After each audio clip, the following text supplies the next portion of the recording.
How we all doing, guys? Just this county guy just got in from the auction. I went to a country auction today, and country estate auction. Basically, what a country estate auction is where they sell all the merchandise at the house of the estate they're selling for. They actually were selling everything in the house. They were selling the cars, and they were even selling the house today. So everything on the property was going, and they set it up all on tables and just bid on it like country style. Everybody's standing around. There's no chairs or anything, so and it's all outside. Some of these country auctions are very profitable. I picked up a whole bunch of handful of Zippos here today and a stack of yearbooks. Got $123 in all this.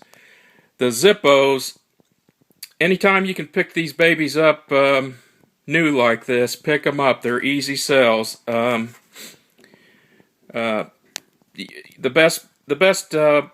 easiest ones to sell, because I've had a few different hordes of them. I've got another video that I put up like 6 months ago that was all Zippos, and I made a ton of money off of that. Anytime you can pick them up, say for $8 or less, or sometimes you can even pay more than that for them. I would buy every damn one of them I could buy. Most of these I got about $7 a piece in. The other horde I had last year, I had about $4 a piece in those. Those went a lot cheaper because they had a lot more of them than what they had here today. This was a small amount of them they had today. The best selling ones on Zippos is the ones that sell the best are usually the marble and the camel advertising ones. On the camel ones, usually this Smoking Joe guy, when he's playing pool, going swimming, playing golf, whatever he's doing, those usually sell for more than the other camel lighters, because I sold a bunch of these in the past. Sometimes I go $40, $50 range. It just depends on what's on it and how rare it is. You just look at the completed auctions on eBay to get a better feel for it. But most of them are going to go in about the $25 range. And these sell really fast. You don't keep these very long. Well, anyways, let's go through these. Matter of fact, this was all camel stuff. So obviously the guy smoked camels. There wasn't anything marble there, so he was strictly a camel man. All right, that's a camel.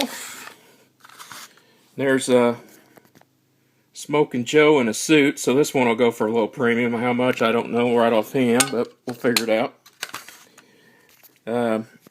I actually ended up with two of these today that's got the guy's initials on them. It's a camel lighter, but it's got KLC's initials on it. So if I can find somebody with KLC initials, but it does have the cool camel emblem on it. And there's the other KLC one with the kind of mirror camel in the background engraved on there.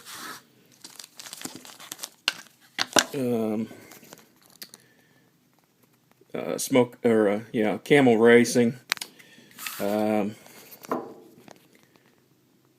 Camel Genuine Taste.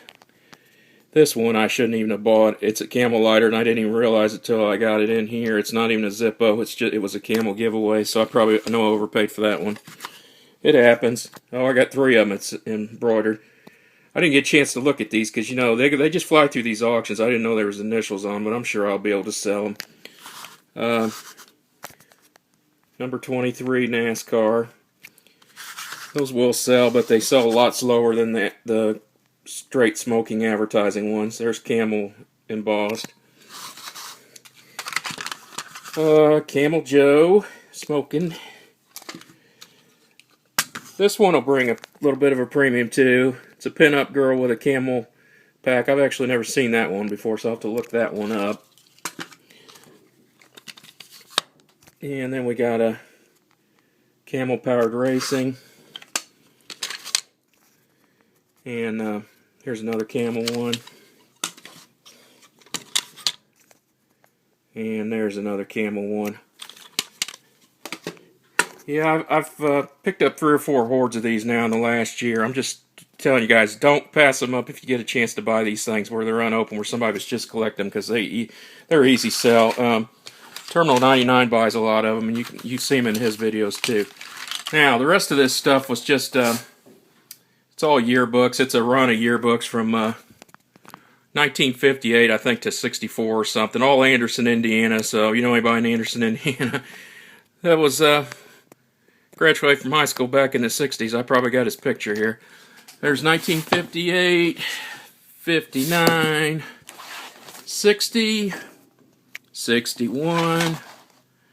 I'm pretty sure that's 62. 63 and 64. These are all older than me. Alright, so it's a complete run there. On yearbooks, guys, I pay $2 a piece for those, by the way. Yearbooks, older's not always better on yearbooks. You want yearbooks where the people are still alive. There is people that'll buy the older ones for history and stuff, but I'm just telling you, they're a lot harder to sell. The best ones right now would be to have the 1980s or newer, 90s, even the ones from the last 10 years. But you're just not going to find them. Usually they got to be out of high school for at least 20 years before I really start seeing these things popping up at auctions and stuff, because everybody's holding on to it before then. But anytime you can pick these things up, most of the time I pay about $1 a piece for them, but I pay $2 for these, and I probably go up to $3 or $4, but I wouldn't pay more than that, because you're gambling on these. I always get at least 30 for them. Some people sell them as high as 50. 30 seems to be a good moving price for them. When somebody on eBay sees, they're looking for it and they find it, they're going to pay your price for it.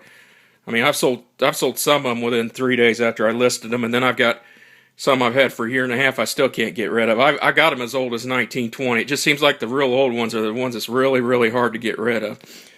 Okay, guys, well, that's it for me. Everybody take care of their mother. Tomorrow's Mother's Day, and 3:30 Eastern today, they got the Indianapolis Grand Prix on. I'm going to be tuning into that. We'll see how that goes. All right, guys. Hopefully everybody got out there, hit it hard this morning, and made their purchases, and got plenty to list and sell, and going to make plenty of money next week. All right, have a good one, guys. Catch you later.